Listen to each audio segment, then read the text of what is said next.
Assalamualaikum warahmatullahi wabarakatuh. Halo teman-teman semuanya, welcome back to my channel.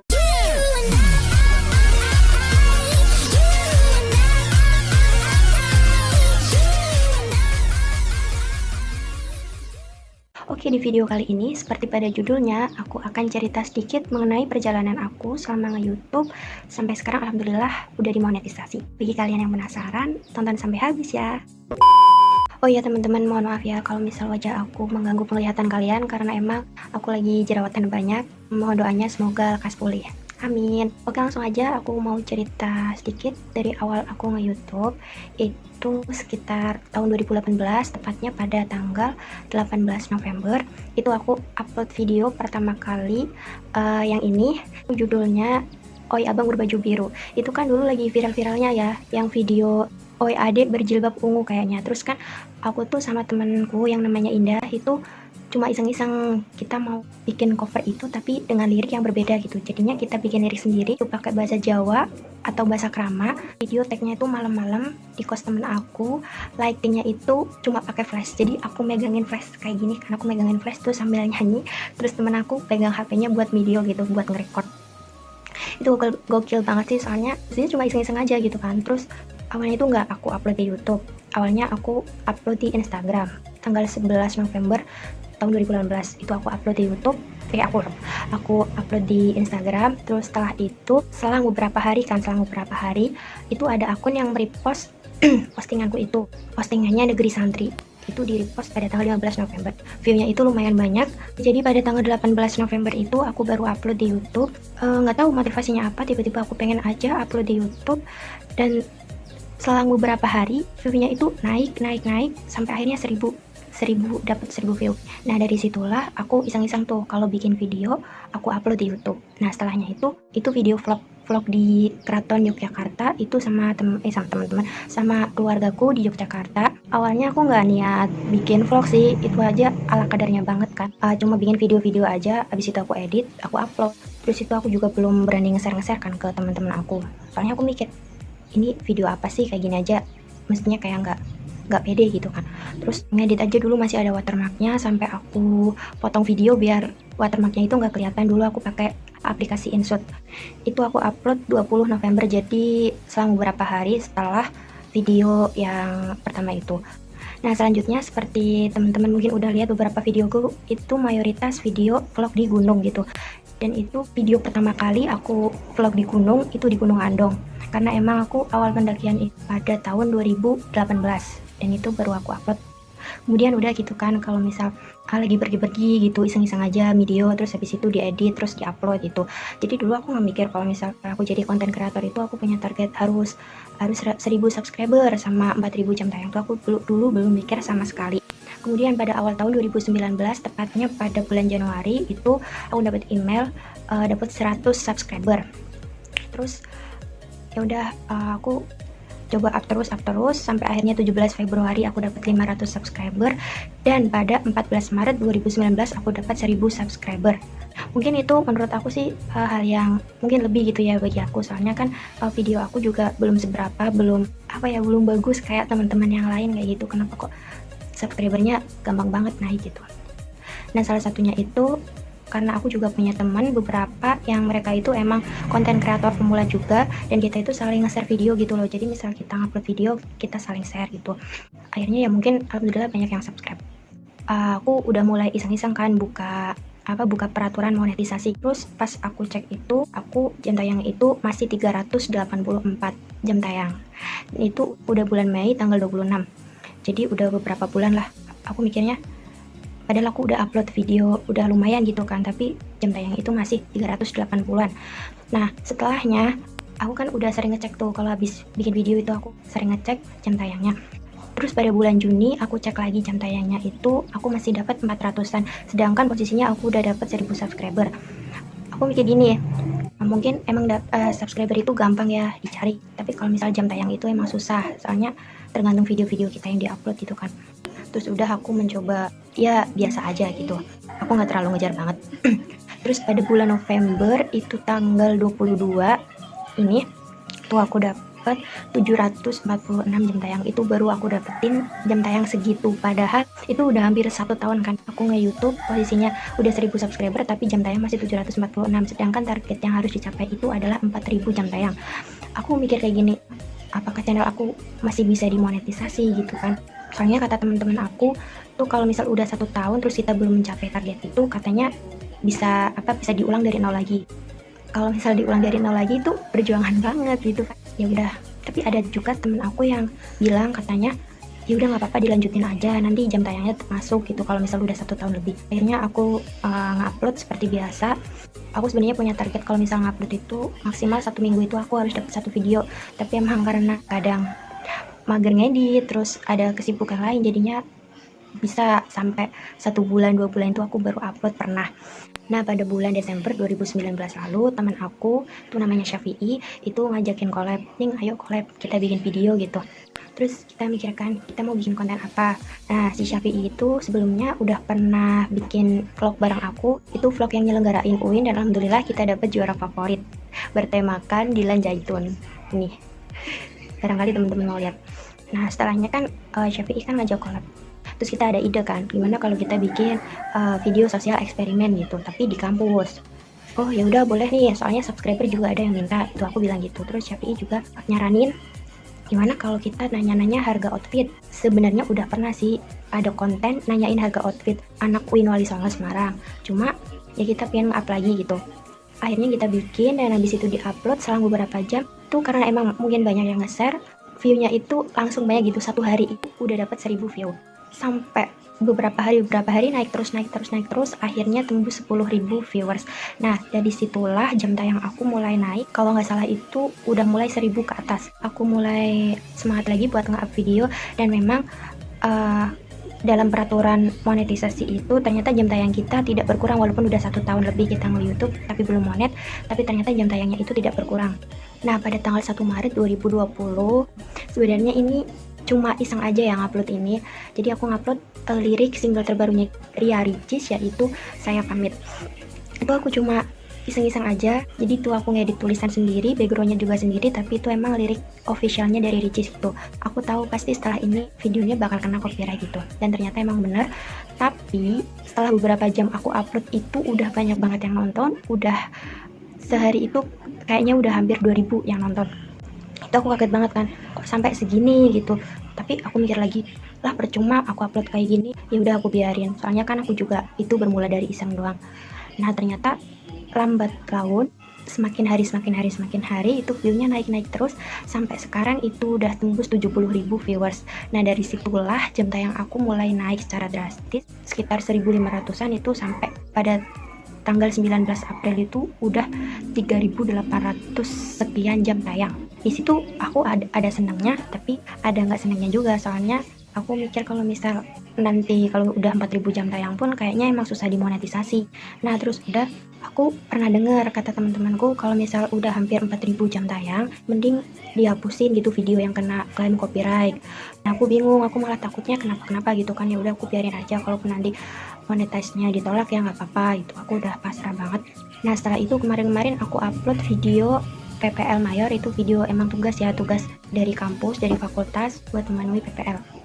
Dan alhamdulillah juga itu view-nya 1 hari udah hampir 1000 sekian, karena memang banyak yang nge-share.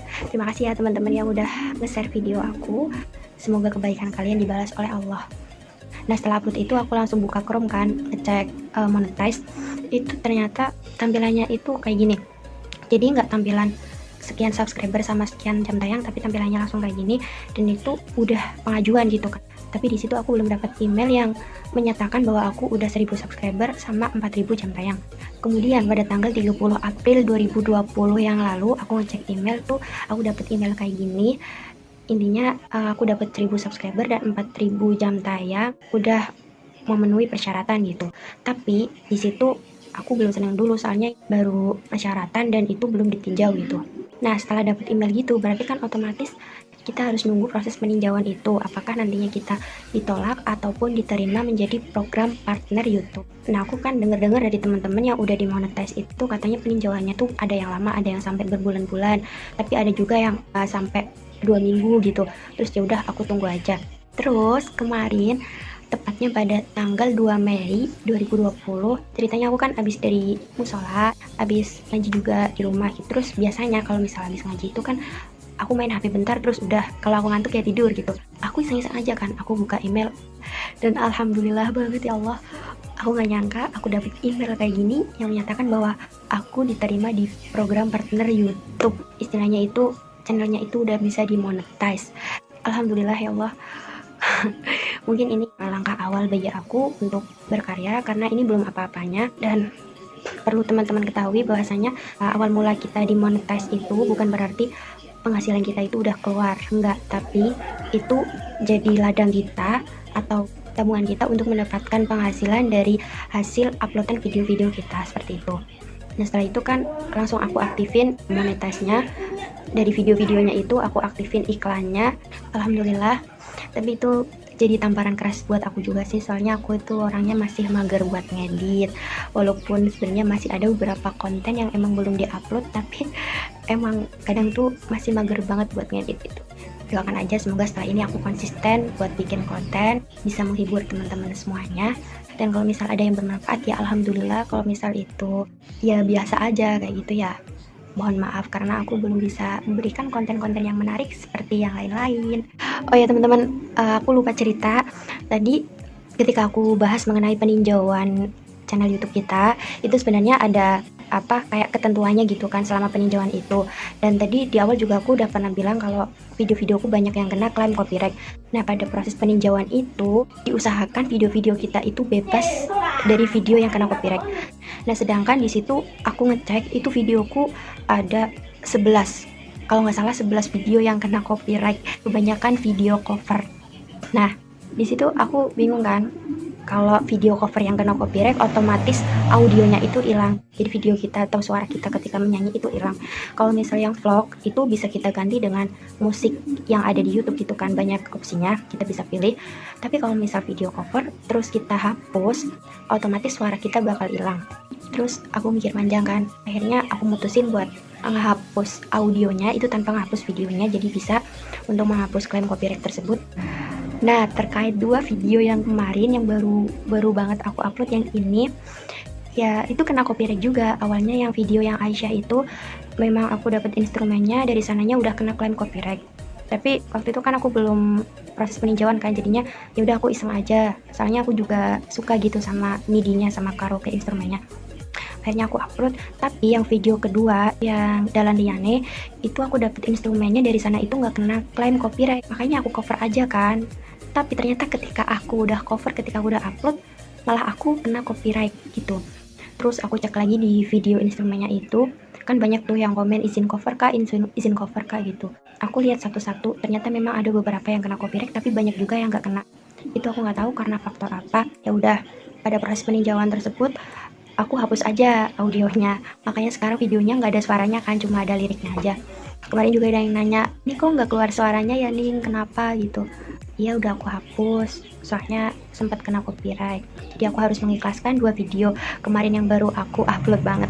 Ya udah mungkin itu aja yang bisa aku ceritain secara singkat nggak sih ya, sekedar motivasi aja. Aku selama ini nge-YouTube itu cuma pakai HP, dan itu ngedit juga pakai HP.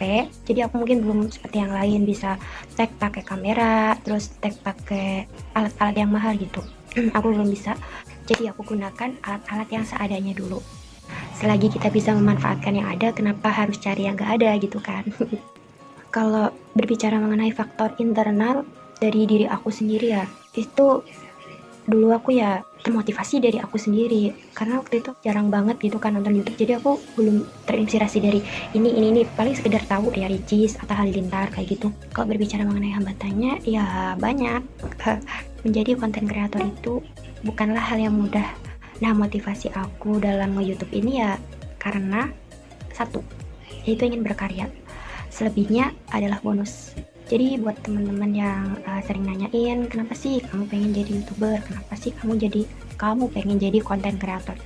Itu berawal dari hobi juga. Misalnya aku hobinya nge-vlog gitu, aku hobinya ke gunung. Ya daripada di sisi lain kita menikmati perjalanan kita, juga tidak ada salahnya kan kita untuk mengabadikan momen-momen dan untuk di-share pada teman-teman.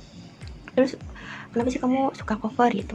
Ada beberapa video cover ya, walaupun suara aku emang gak sebagus kalian, gak sebagus mereka, ya pas-pasan lah ya, tapi bukan berarti kita nggak boleh nyanyi gitu, kita nggak boleh mengekspresikan apa yang ada di hati kita ya bahasanya. Nah, tadi bicara mengenai faktor internalnya. Kalau faktor eksternalnya itu ya dari sekeliling aku, dari keluarga, dari teman-teman. Alhamdulillah udah support. Keluarga yang awalnya juga nggak tahu kan kalau misalnya aku nge-YouTube. Alhamdulillah ya mereka juga tahu bahwa aku punya channel YouTube itu. Udah pernah ditonton juga, dan itu aku sempat malu sebenarnya. Karena ya aku kalau di rumah itu ya mungkin terkenalnya pendiam gitu ya. Tapi emang aku pendiam kan? Ya pendiamnya itu maksudnya tuh nggak banyak omong gitu, nggak kayak waktu aku yang di luar. Dan kakak aku juga yang dulu pernah beliin HP ini, dulu sebenarnya waktu awal-awal aku nge-YouTube itu ditawarin sama kakak, mending beli HP atau beli kamera gitu.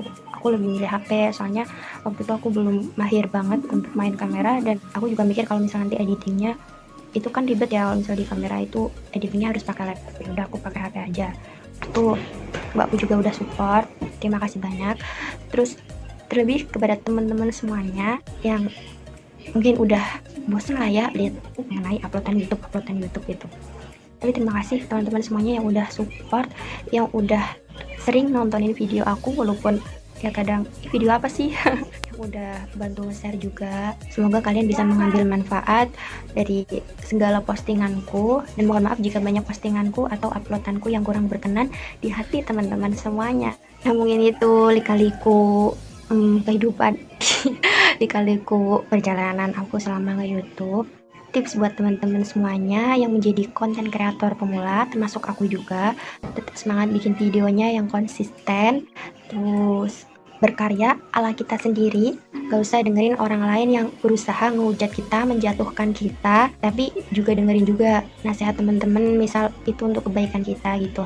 Tapi kalau misalnya untuk mengedonkan atau menjatuhkan kita, mending dibuang aja, karena kita niat berkarya untuk diri sendiri dan untuk teman-teman, yang penting tidak merugikan orang lain.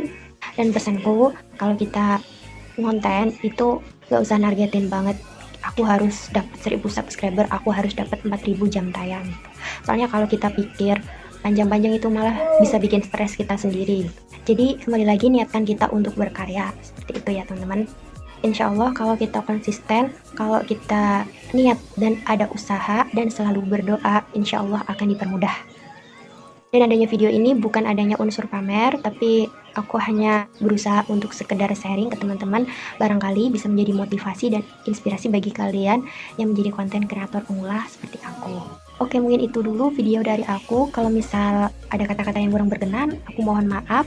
Ambil yang baik dan buang yang buruk, karena kekurangan hanya milik kita sebagai manusia, dan kesempurnaan hanya milik Allah Subhanahu wa Ta'ala. Terus belajar, berkarya, dan berdoa. Semangat untuk kita semua, dan terima kasih atas support-supportnya.